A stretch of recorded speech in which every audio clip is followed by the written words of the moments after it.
Yesterday night, watched a movie in YouTube, Pan Singh Tomar. You all must have watched it. And I was so mesmerized by the reality of the film, with the sincerity it has been made and acted by each character. So real.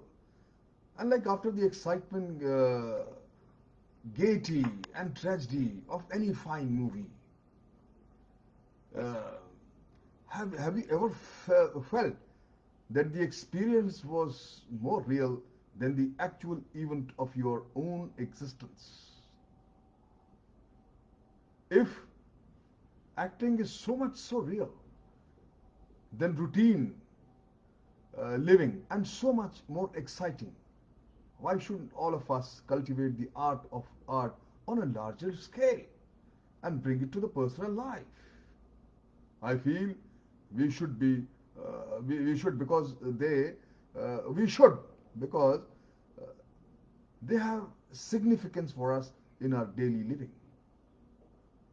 I don't for a moment mean that cultivate, uh, you should cultivate affection.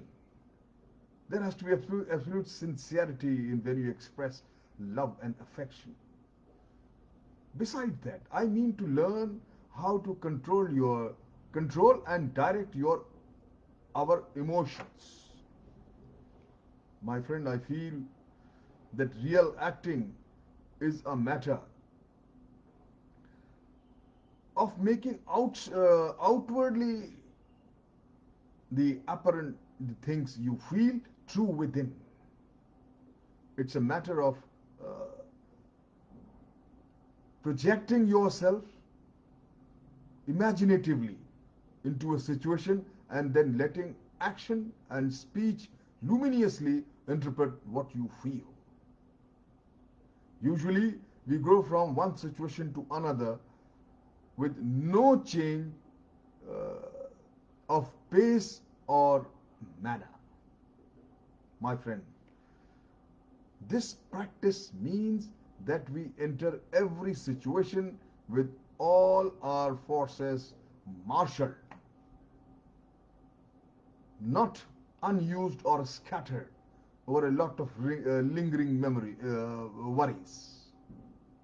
It means that by integrating our personalities around the uh, order of the moment, we can avoid incongruitiveness, ineffectualities, things that are out of character,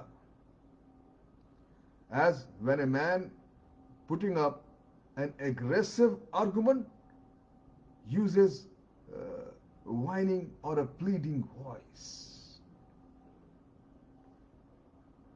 A Japanese may say with conviction that pouring tea is no longer just pouring tea.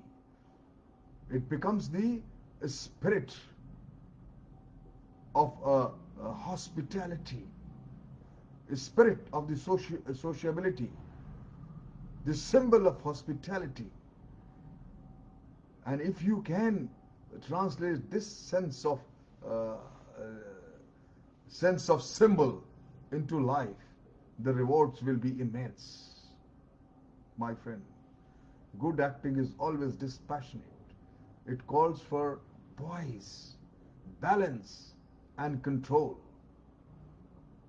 and hence helps you to draw apart uh, from a situation and view it both as a participant and a spectator. It's simple. If you practice and try, you can improve the speech without improving the person. It is just a matter of practice. And there are more ways of speech than words alone. Posture, again. It can say, I'm tired, I'm discouraged, I'm careless, I'm alert, I'm timid, I'm a great guy. Come to your walk. Walk can say, I pound the pavement. The earth is my springboard. It's long, hard road. I must not miss the surprises of the way. And same thing goes for the facial expression. The facial expression may say, I'm disappointed. I'm interested in you. I'm a warrior. I have a sense of humor. Voice quality may tell you that you are a nagger, a whiner, a comfort, a mouse, or a lion. My friend, it's your choice whether you slump into less prepossessing of these alternatives or create for yourself the the personality that springs from the others. A certain pose may gain the effect we desire, and if it does, it is as legitimate to use as it to seek the apt word. And equally effective, my friend. The crowning principle of good acting is simplicity, economy of action and movement, restrained emotions, controlled thinking. Simplicity in acting is using just enough of your powers to convey your intent and elicit the right response from the listener. This is what I see when I watch these great actors performing.